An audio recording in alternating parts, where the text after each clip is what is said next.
Hello everyone, welcome to my YouTube channel GK trick with Kavita. तो दोस्तों, आज के इस वीडियो में हम डिस्कस करेंगे आरआरबी एनटीपीसी सीबीटी 1 में पूछे गए रीजनिंग के क्वेश्चन को।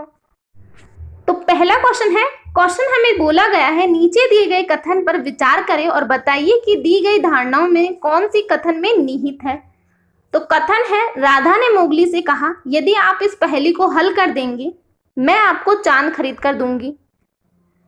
तो धारणा क्या निकल सकती है? पहली धारणा है मोगली चांद खरीदना चाहता है। तो क्या हमें कथन में कहीं भी बोला गया है कि मोगली चांद खरीदना चाहता है? नहीं बोला गया है, तो ये धारणा इस कथन से तो नहीं निकल सकती।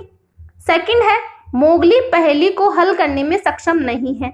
तो यहाँ पर हमें क्या दिख रहा है? राधा ने मोगली से क्या कहा है? चांद खरीद कर देने को कहा है जब वो पहेली को सॉल्व कर देगी।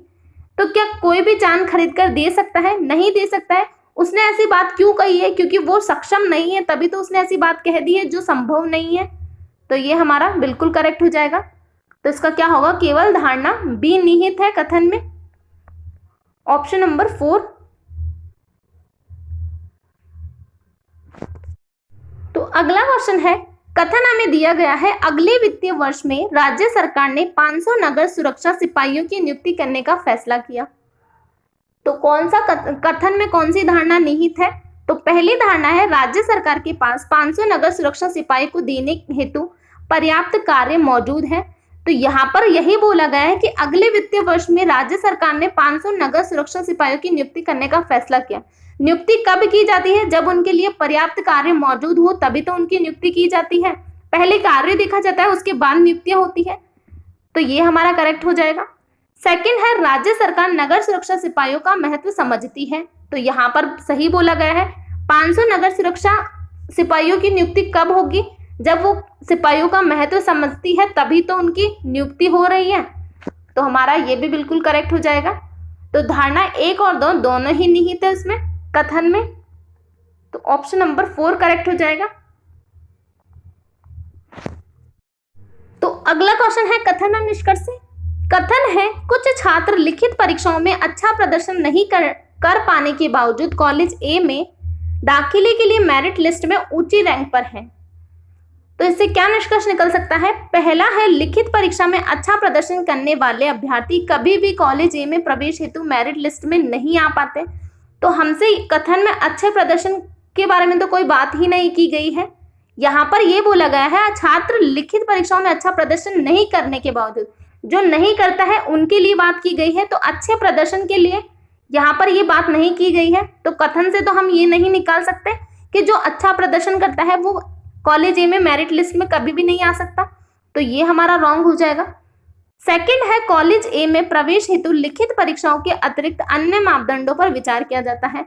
तो यहाँ पर लिखित परीक्षाओं के अतिरिक्त अन्य मापदंडों पर विचार किया जाता है, तभी तो जो लिखित परीक्षा में अच्छा प्रदर्शन नहीं करता है फिर भी कॉलेज ए की मेरिट लिस्ट में अच्छी रैंक पर आता है। तो हमारा ये करेक्ट हो जाएगा, ऑप्शन नंबर 2।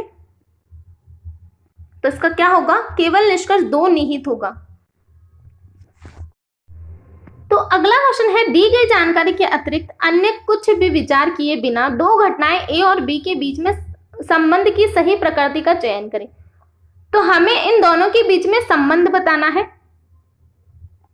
तो सबसे पहले हम ऑप्शन देख लेते हैं। इन दोनों के बीच में संबंध जानने के पहले हम ऑप्शन देख लेते हैं। ऑप्शन किस तरह दिए गए हमें? पहला ऑप्शन है, बी प्रभाव है लेकिन ए कभी भी इसका तत्कालिक और प्रमुख कारण नहीं हो सकता। तो हमें क्या बोला गया है? इनमें से क्या होगा? एक प्रभाव होगा और दूसरा क्या होगा? उसका तत्कालिक कारण या तत्कालिक और प्रमुख कारण होगा। या फिर हो सकता है कारण ना हो, सिर्फ एक प्रभाव हो, या फिर हो सकता है एक कारण हो और प्रभाव ना हो। तो इस तरह के ऑप्शन हमें गिवन है यहाँ पर। तो पढ़ लेते हैं हम घटना ए है, फिलिप्स हाल ही में एक जिम से जुड़ा है। दूसरा है, फिलिप्स अब पहले से काफी चुस्त लग रहा है। तो फिलिप्स अब पहले से काफी चुस्त लग रहा है, तो उसने क्या किया होगा? कोई कारण रहा होगा उसके चुस्त होने का। फिलिप्स के चुस्त होने का क्या कारण है? उसने वो जिम से जुड़ा है। तो क्या हो गया? पहला उसका तत्कालिक और प्रमुख कारण हुआ होगा, तभी ये उसका प्रभाव है। चुस्त लगना क्या है? एक प्रभाव है। तो उसका कारण क्या है? फिलिप्स हाल ही में एक जिम से जुड़ा है, यही कारण होगा उसका। तो क्या होगा इसका आंसर? बी प्रभाव है और ए इसका तत्कालिक और प्रमुख कारण है, ऑप्शन नंबर बी।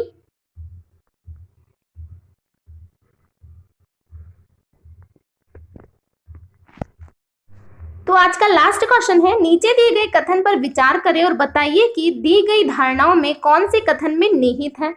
तो कथन है, हालांकि वह कोरियाई है फिर भी खाना मेरे दोस्त के लिए काफी मसालेदार है। तो इससे क्या निष्कर्ष निकल सकता है? पहला निष्कर्ष है, कोरियाई मसालेदार खाना नहीं खा सकते। तो क्या कथन में कहीं भी हमसे ये बोला गया है कि कोरियाई मसालेदार खाना नहीं खा सकते? क्या हम यहां से ये निष्कर्ष निकाल सकते हैं? नहीं निकाल सकते। तो पहला तो हमारा रॉन्ग हो जाएगा। सेकंड है, कोरियाई मसालेदार खाना खा सकते हैं। तो यहां पर हमसे बोला गया है, हालांकि वह एक कोरियाई है फिर भी यह खाना मेरे दोस्त के लिए काफी मसालेदार है। जब उसके दोस्त के लिए खाना काफी मसालेदार है, उसको ये बात पता है, तो वो खाता होगा तभी तो उसको ये बात पता है। अगर वो नहीं खाता तो उसको ये बात पता नहीं होती। तो हमारा बी करेक्ट हो जाएगा, कोरियाई मसालेदार खाना खा सकते हैं। तुम्हारा ऑप्शन नंबर ए करेक्ट हो जाएगा, केवल धारणा बी निहित है। तो आज के लिए इतना ही। Thank you.